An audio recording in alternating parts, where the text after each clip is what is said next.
It's Thursday, June 9th, 2016. As a kid, I was always fascinated by space, by aliens. And after I seen Star Wars and E.T., I was sprung on outer space. And I've always been a skeptic, and I question everything. I like to get to the source of real knowledge. So, then there was always these UFO sightings and all these theories, and the government's always covering up stuff because we know that's what they do. They lie about everything. So that even made it more believable to me because the government's trying to cover it up, right? So it must be true. Wrong. So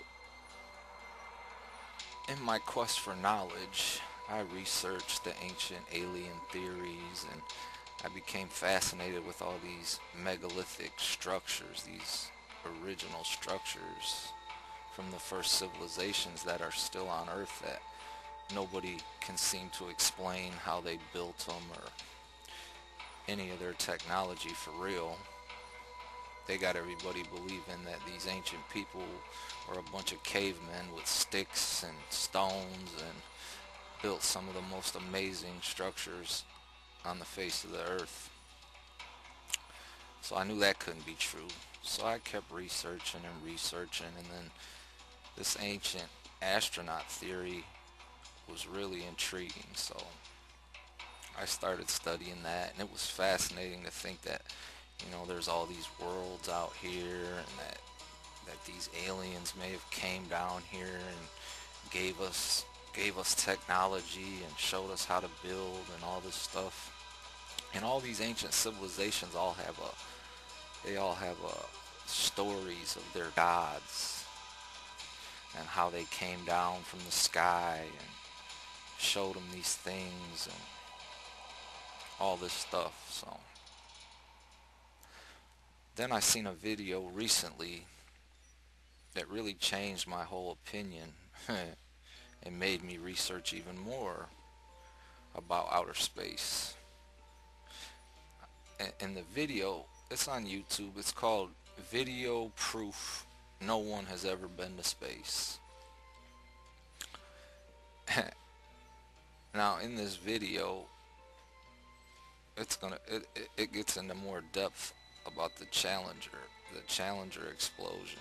See, back in the 80s, they had this space shuttle that they launched, and a couple minutes after they launched it, it exploded and killed 7 astronauts. Now, this was a national tragedy. This was on all the national news, and I mean, a lot of people know, but these youngsters probably don't have a clue. So the astronauts were all dead. People mourned these astronauts. This was a major thing, kind of like a terrorist attack would get publicity today. This was all over all the news everywhere. Well, guess what? They're not dead.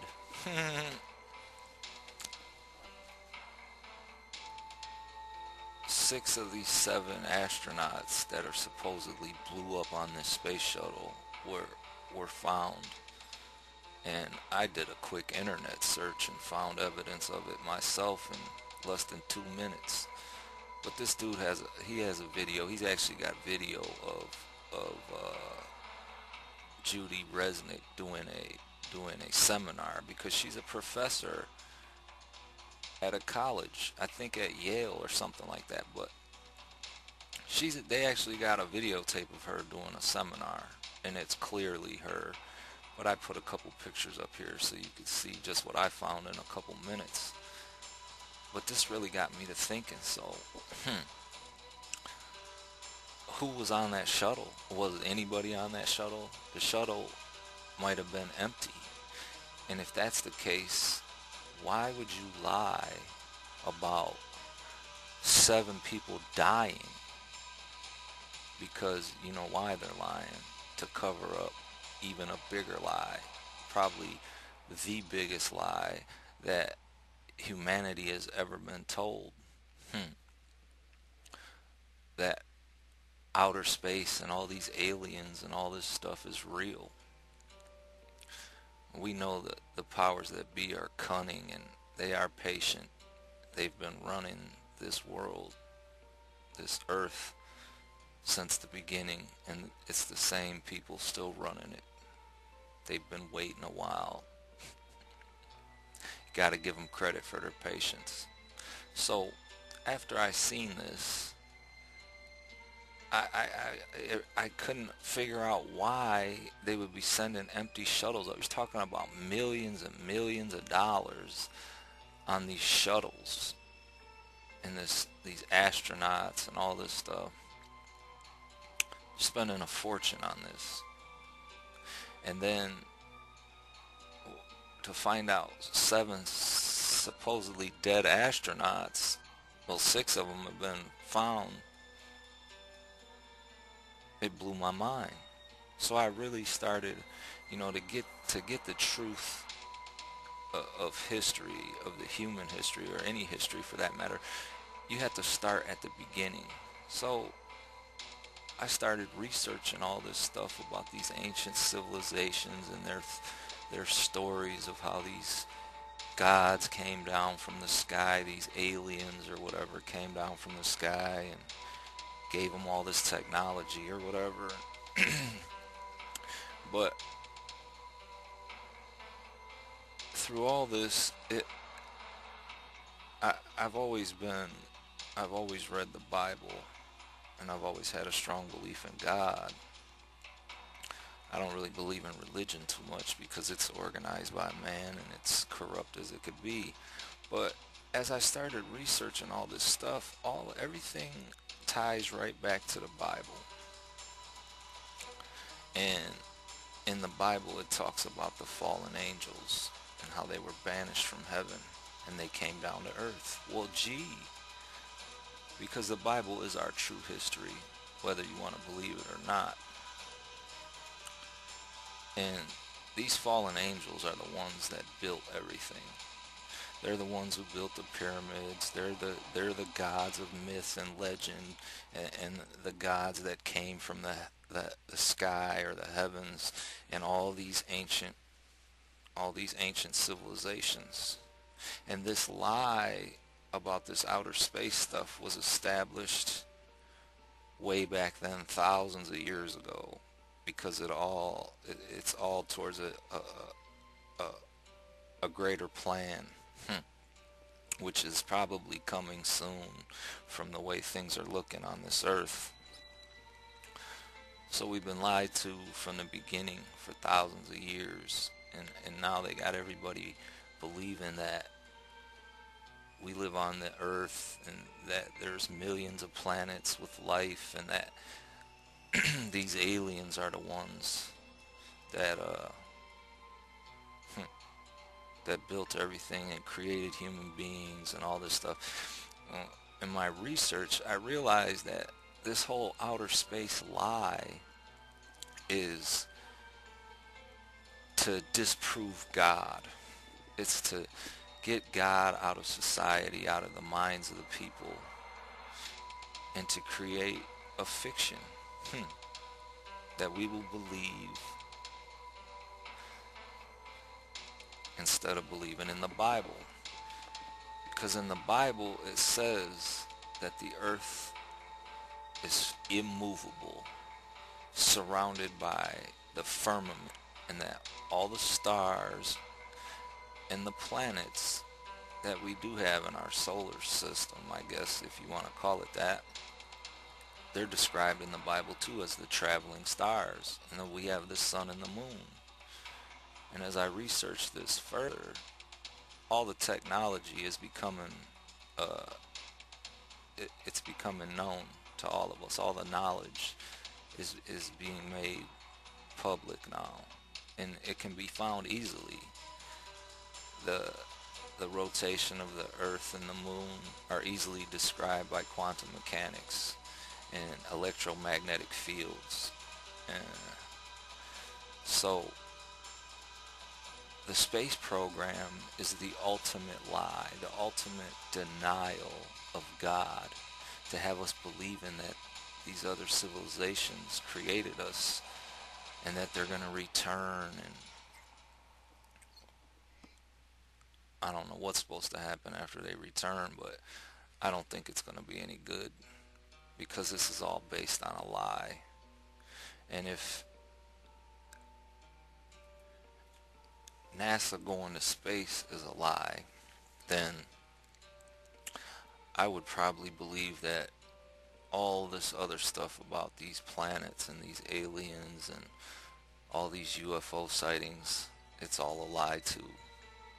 You better believe it. Yeah, there might be flying saucers and creatures on board, but they're of this earth. They're dwelling somewhere, hiding in the oceans, hiding in the caves. They're creatures, but they're not advanced aliens. They're creatures of the devil. You better believe it. Creatures of evil, and I'm sure they have no good intentions for humanity. See, the earth being flat was a theory. It was always the story. Up until the 1500s, everybody believed the earth was flat. I don't even know if anybody's ever actually been able to prove the theory of gravity. I think it's just still a theory, but anyway, I'm not too sure. I have to check into that. But the earth being flat in the 1500s, these these scientists or whatever, I think it was, I don't know, there was a couple of them, but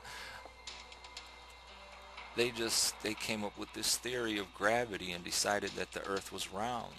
So then everybody started believing the earth was round and this and that. And for 500 years, we could never even test the theory until 1950s, when we acquired the technology to build planes that could fly high enough to even see if the earth was flat or if it was round. So we pretty much for the past 500 years just been believing that the earth is a ball spinning in space, which kind of makes me, that's another question I got right there, because if anybody knows anything about centrifugal force, if you have a ball spinning, it's going to push everything from the center mass outward. So if we're on a big ball floating in the middle of nothing, spinning at 1,000 miles an hour or whatever it is, how is the water staying on the planet? I don't understand it. I mean, either centrifugal force pushes everything away from the center or it doesn't. Well, so how does centrifugal force do both? I'd like to see the proof of that experiment somewhere. With all this technology, we can't replicate that. We can't float a ball somewhere in a void, in a vacuum, and recreate supposedly what the earth is, right? I don't understand. So, but the reason they changed the whole earth theory from being flat to round, because it tells you in the Bible that there is a firmament, a dome, just like Stephen King Under the Dome, like the Simpsons movie, The Dome, all this dome stuff. People didn't just come up with this idea out of thin air. This is our history. This is the real history. But see, if people were to find out that the earth was really flat and that there's a dome surrounding it, it would actually prove the existence of God. It would prove that the Bible is word for word the truth. And they just can't have that, because their ultimate goal is to push God and the Bible out of existence. Wake up, people. Bad things are coming. And if you don't know Jesus, you better find him, because things are getting uglier by the minute. truth is my sword. God is my judge. Talk later.